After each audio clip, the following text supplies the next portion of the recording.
I just finished my walk in Bandar Seri Begawan. Just got to this nice mini mart here. Got myself a Coke and Mr. Brown. The heat is killing me. It's terrible. I'm actually burned so badly here. I guess I should get clothing like the Indian and Bangladeshi guys who are cutting the grass here all day long.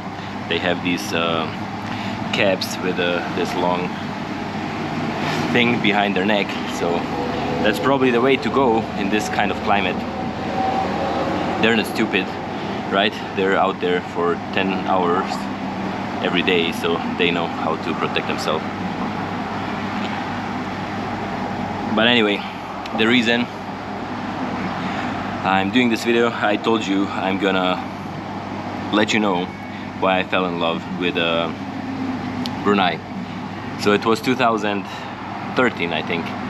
I was here once. I flew to Brunei with my ex-girlfriend, who was Canadian, and we wanted to fly from Singapore through Kuala Lumpur to Brunei and continue to Kota Kinabalu.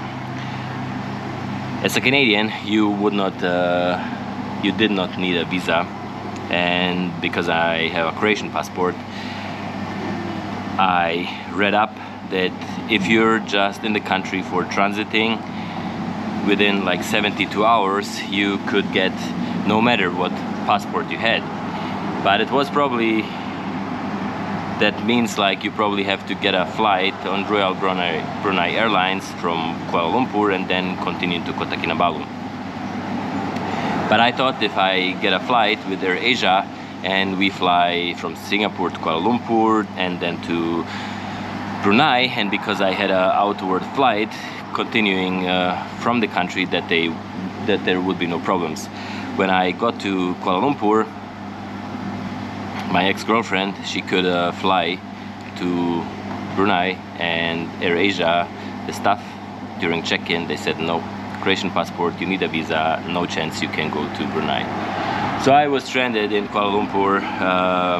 My luggage was on the plane. I had nothing with me because I didn't know what to do. And I told my ex-girlfriend, just get on the plane, just fly to Brunei, our stuff is there, otherwise it's gonna be a real trouble to get it. And so she was gone. I was stranded at the airport. I wanted to talk to the staff at AirAsia in the arrival hall, so I kind of went through, asked the staff, can I go there, because I wanted to still see if there is a chance that they would let me on the flight. But because I kind of went backwards through the immigration, somehow everything, and when I wanted to go back, they basically said I was outside Malaysia with no stamp, like illegally, so the police got me on the police station. I explained everything to them, and luckily it wasn't no big deal. The police officers were friendly, but still. So they gave me a stamp to enter Malaysia, and so I was basically in Malaysia, and that's not where I wanted to be. I want to be in Brunei. But I still wanted to go to Brunei because where do you have a chance to come to this country? It's not like next door to Europe. And my ex-girlfriend was already in Brunei at the hotel which I showed you yesterday, Jubilee Hotel in Bandar Seri Begawan. So I didn't know what to do. How could I, if they didn't let me on the flight, and like what would be a solution? So I called the reception just to make sure my ex-girlfriend got there safely, and they said yeah, she checked in, she's there.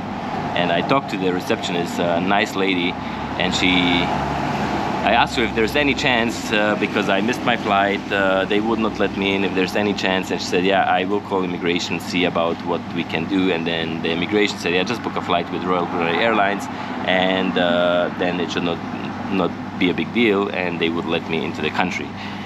So I looked up, and the flight that day with the Royal Brunei Airlines cost, I think, €600 to get from Kuala Lumpur on the next flight to Brunei, which I did. I spent the money, still with a weird feeling that there would be again trouble, but they let me on the flight. I got to Brunei, and as soon as I entered Brunei, there's like at the immigration, they already, oh, Mr. Djakovic, it's you, so we know about you. There's the lady talked to us from the hotel, we know you're coming, welcome to Brunei, here's the transit visa, something like this, and that's it. I was kind of stressed the whole day. I got I can't remember if it was a taxi, or I think even there was a pickup from the hotel. They sent somebody to pick me up with a car with a driver, and I told the driver like what happened. It's like, hey brother, just like relax, you're in Brunei, there's no stress here, whatever happened, like you're in Brunei, that's cool, like it's.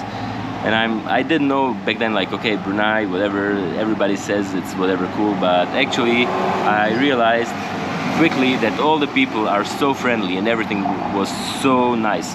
The next day we did a couple tours, and from that moment I really fell in love with all the people and the country of Brunei. Like, it's such a awesome place. There's not that many tourists, but like I mentioned even before in my videos, like you can move around freely, you can go see things, you can take pictures, you can there's no restrictions what you can see, what you can do. Like the staff at the hotel is so friendly. You can probably just even ask them. I can't remember what we did. I think even one time just somebody offered us to take a tour, like just a car and drive around at night, like through Bandar Seri Begawan, just to see all the nice buildings, the mosques, like all lit up, and then it's like just everybody's so friendly, like welcoming. They like to see tourists. It's I don't know why and what happened with Rubinsky in his first video, but like I said, my experience the first time and now my second time is just like amazing.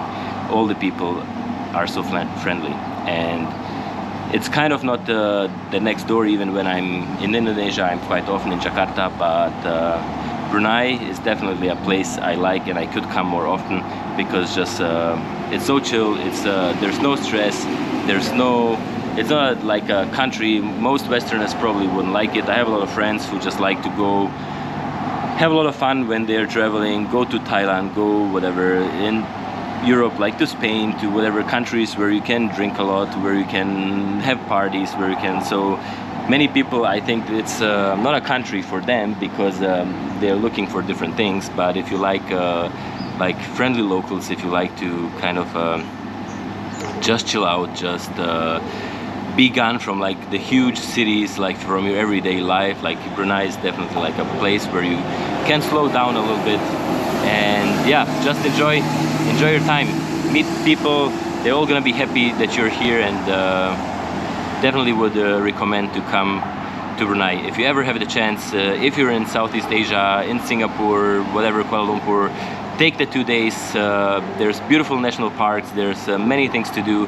They are actually quite expensive, but I still think they're worth to see if you have the time and the spare change. So just come to Brunei, you're gonna like it, I'm pretty sure. Anyways guys, cheers from Brunei. Lovely country, lovely people, nice place. Bye. I love you all my nice people who I met here during my stay in Brunei. I love you all. If you're watching, thanks a lot.